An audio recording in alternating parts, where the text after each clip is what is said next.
आज हमने पढ़ना है बेसिक्स ऑफ डाटा कम्युनिकेशन कि डाटा कम्युनिकेशन की बेसिक्स क्या होती हैं। पहले हमने देखना है कि डाटा कम्युनिकेशन से मुराद क्या है। So data communication refers to exchange of messages between sending and receiving devices. तो डाटा कम्युनिकेशन जो है उसमें हम मैसेजेस को एक्सचेंज करते हैं किनके दरमियान में, सेंडिंग और रिसीविंग डिवाइसेस के दरमियान में। यानी एक डिवाइस होती है जो कि मैसेज सेंड करती है तो वो सेंडिंग डिवाइस हो जाएगी, एक रिसीव करती है तो वो रिसीविंग डिवाइसेस हो जाएगी। जैसे मैं आपसे बात कर रहा हूँ तो मैं बोल रहा हूँ, मैं अपना मैसेज वॉइस की फॉर्म में आपको सेंड कर रहा हूँ, तो मेरी जो डिवाइस है वो सेंडिंग डिवाइस होगी और आपकी डिवाइस जो है वो रिसीव कर रही है, मेरी आवाज़ सुन रहे हैं आप, तो वो रिसीविंग डिवाइस होगी है। तो इसी तरह हमेशा एक सेंडिंग डिवाइस होती है, दूसरी जो है रिसीविंग डिवाइस होती है, जिनके दरमियान में डाटा जो है वो एक्सचेंज होता है। तो हमारे दरमियान भी डाटा एक्सचेंज हो रहा है। तो ये जो मैसेजेस होते हैं जो दो डिवाइसेस के दरमियान में एक्सचेंज होते हैं वो का कई फॉर्म में हो सकते हैं। वो टेक्स्ट की फॉर्म में भी हो सकते हैं, वो नंबर्स की फॉर्म में भी हो सकते हैं, वो इमेजेस की फॉर्म में भी हो सकते हैं, वो ऑडियो की फॉर्म में हो सकते हैं। जैसे आप मेरी ऑडियो सुन रहे हैं तो ये ऑडियो की फॉर्म में है, आप ये इमेजेस देख भी रहे हैं तो इमेजेस की फॉर्म में भी ट्रांसफ़र हो रहे हैं, ठीक है। और वीडियो की फॉर्म में, तो आप एक लिहाज से वीडियो भी देख ही रहे हैं। तो आप ये जो मैं आपको सामने दिखाता हूँ बुक, ये आपको एक लिहाज से वीडियो भी बन रही है। तो इसका मतलब है डाटा जो है एक जगह से दूसरी जगह इन सब फॉर्म में जो है ट्रांसफ़र हो सकता है। टेक्स्ट की फॉर्म में, नंबर की फॉर्म में, इमेजेस की फॉर्म में, ऑडियो की फॉर्म में और वीडियो की फॉर्म में। तो हमने अब यही इसको स्टडी करना है कि जब एक कम्युनिकेशन सिस्टम बनता है तो उसके कौन कौन से कंपोनेंट्स होते हैं, यानी कौन से ऐसे कंपोनेंट्स होंगे जिनके ज़रिए जो है कम्युनिकेशन सिस्टम जो है बनता है। पहले हमने देखना है कि कम्युनिकेशन सिस्टम होता क्या है। तो communication system is use to transfer data from one point to other.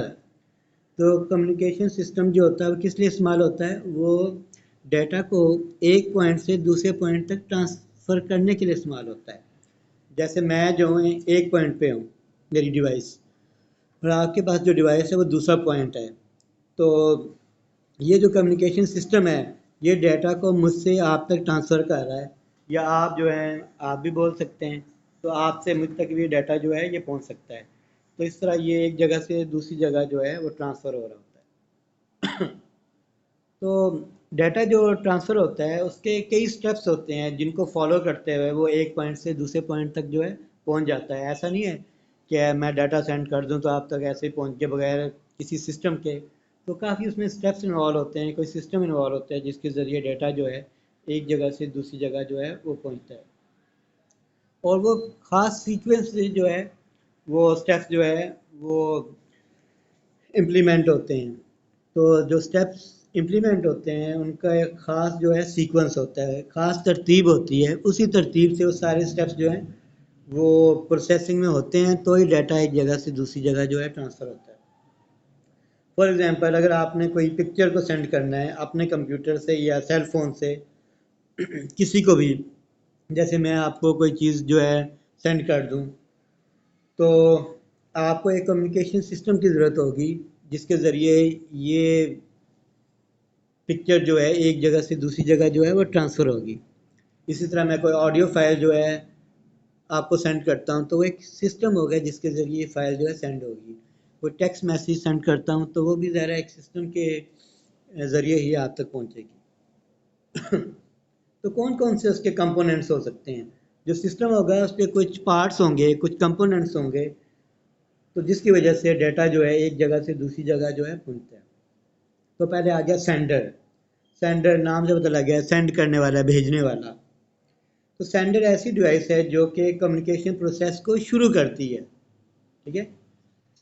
जो डिवाइस जो है कम्युनिकेशन प्रोसेस को जो है वो शुरू करती है उसे हम कहते हैं सेंडर। तो ये जो है ये टेक्स्ट मैसेज भी सेंड कर सकती है, नंबर्स भी सेंड कर सकती है, पिक्चर भी, इमेजेस भी, ऑडियो भी, वीडियो भी, ये सब फॉर्म में जो है डेटा को सेंड कर सकती है। तो इसको हम सोर्स भी कहते हैं, यानी ये सोर्स है, एक ज़रिया है, या ट्रांसमीटर भी कहते हैं। तो ये जो सेंडर है इसको हम सोर्स भी कह सकते हैं और एक ट्रांसमीटर भी कह सकते हैं। तो कंप्यूटर आमतौर पर सेंडर के तौर पर यूज़ होता है, या मोबाइल जो है वो सेंडर के तौर पर जो है यूज़ हो सकता है किसी भी कम्युनिकेशन सिस्टम में। और भी कई डिवाइसेस जो है वो यूज़ हो सकते हैं। इसके बाद है रिसीवर। अब नाम से पता लग रहा है, रिसीवर ऐसी डिवाइस है जो कि डाटा को रिसीव करती है, जिसका काम है मैसेज को रिसीव करना। इसको सिंक भी कहते हैं, ठीक है, इसका दूसरा नाम सिंक है। तो पहले सेंडर का नाम क्या था, ट्रांसमीटर भी नाम था और सोर्स भी नाम था, तो इसका नाम सिंक है। तो रिसीवर भी कहेंगे, सिंक भी। तो रिसीवर क्या हो सकता है, कंप्यूटर भी हो सकता है, प्रिंटर भी हो सकता है। आप कमांड देते हैं कंप्यूटर के ज़रिए प्रिंटर को कि ये चीज़ प्रिंट करे, तो वो डाटा रिसीव करता है कि किसको हमने प्रिंट करना है, कमांड को रिसीव करता है, तो वो रिसीवर होता है। या कोई और डिवाइस भी हो सकती है, ठीक है।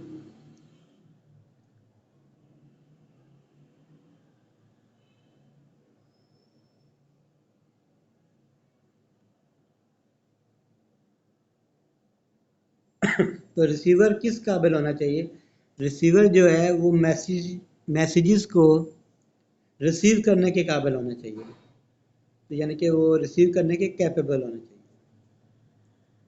अगला जो हिस्सा है इसका है वो मैसेज। जो चीज़ आपने भेजनी है, जो डेटा आपने भेजना है, उसे हम कहते हैं message. So message is the data और information to be communicated. Message वो डाटा है या इंफॉर्मेशन है जो कि भेजनी है, जो कि हमने कम्युनिकेट करनी है। तो ये टेक्स्ट की फॉर्म में होगा, नंबर की, पिक्चर, साउंड, वीडियो या ऑडियो की फॉर्म में हो सकता है, जैसे हमने पहले देखा। तो ये मेरी ऑडियो आप सुन रहे हैं, तो ये क्या है, ये भी मैसेज है, ठीक है। कोई आप पिक्चर देख रहे हैं तो ये भी मैसेज ही है। तो किसी भी डाटा कम्युनिकेशन सिस्टम में मैसेज जो है वो पैकेट्स की फॉर्म में जाता है, समझे। ये पैकेट्स होते हैं, और ये पैकेट जो होते हैं इसके दो हिस्से होते हैं। एक को कहते हैं पे लोड, और कंट्रोल इंफॉर्मेशन, ठीक है। इनको कहते हैं पे लोड और कंट्रोल इंफॉर्मेशन। पे लोड क्या होता है, ये असल में मैसेज के कंटेंट्स होते हैं, और कंट्रोल इंफॉर्मेशन क्या होती है, जो कि सेंडर के बारे में इंफॉर्मेशन रखती है और रिसीवर के बारे में, यानी कहाँ से इंफॉर्मेशन सेंड हो रही है, क्या चीज़ इसको सेंड कर रही है और क्या चीज़ जो है इसको रिसीव कर रही है। तो सेंडर के बारे में भी इंफॉर्मेशन ये रखती है और रिसीवर के बारे में भी। तो क्या होगा, पे लोड जो है वो कंटेंट है, यानी जो तस्वीर, जो नंबर, जो टेक्स्ट, जो पिक्चर, ऑडियो, वीडियो हम भेज रहे हैं, वो सब चीज़ें कंटेंट्स। और जो इन्फॉर्मेशन है सेंडर के बारे में, सेंडर की डिवाइस के बारे में या रिसीवर की डिवाइस के बारे में, उसे हम कहते हैं कंट्रोल इन्फॉर्मेशन। तो कंट्रोल इन्फॉर्मेशन का दूसरा नाम है हेडर ऑफ मैसेज। तो कंट्रोल इन्फॉर्मेशन को हम मैसेज का हेडर भी कहते हैं। तो ये बिल्कुल एक लेटर की तरह है, जब लेटर लिखते हैं तो उसके अंदर अपनी डिटेल्स लिखते हैं, इंफॉर्मेशन लिखते हैं सेंडर के बारे में, कौन सेंड कर रहा है, और रिसीवर के बारे में कि इसका रिसीवर कौन होगा। तो सेंडर और रिसीवर के बारे में जो इन्फॉर्मेशन है वो कंट्रोल इन्फॉर्मेशन में शामिल होती है। और जो लेटर के अंदर कंटेंट है, अपने बारे में लिखा कि जैसे आप लेटर याद करते हैं कि इम्तिहान में पास होने का लेटर लिख दें, या भाई की शादी है उसके बारे में लेटर लिख दें, तो उसका जो कंटेंट है, उसका जो मटेरियल है, वो कंटेंट में ज़्यादा शामिल हो जाएगा।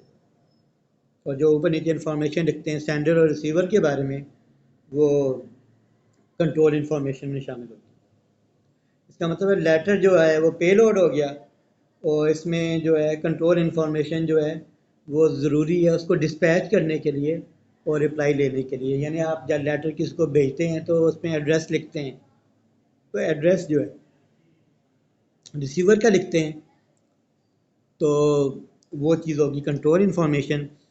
और लेटर के पीछे हम जो है ना वो सेंडर जो होता है वो अपना एड्रेस भी लिख देता है कि अगर किसी भी सिचुएशन में ऐसी आ गई है कि रिसीवर वहाँ पे मौजूद ना हो, घर चेंज कर लिया तो लेटर वापस भी आ जाता है। तो पीछे रिसीवर की इंफॉर्मेशन भी लिखी जाती है ताकि किसी प्रॉब्लम की वजह से लेटर जो है फिर वहाँ पे ज़ाया ना हो जाए, वापस आ जाए, पता लग जाए। तो वो सारी जो है वो कंट्रोल इन्फॉर्मेशन में शामिल है।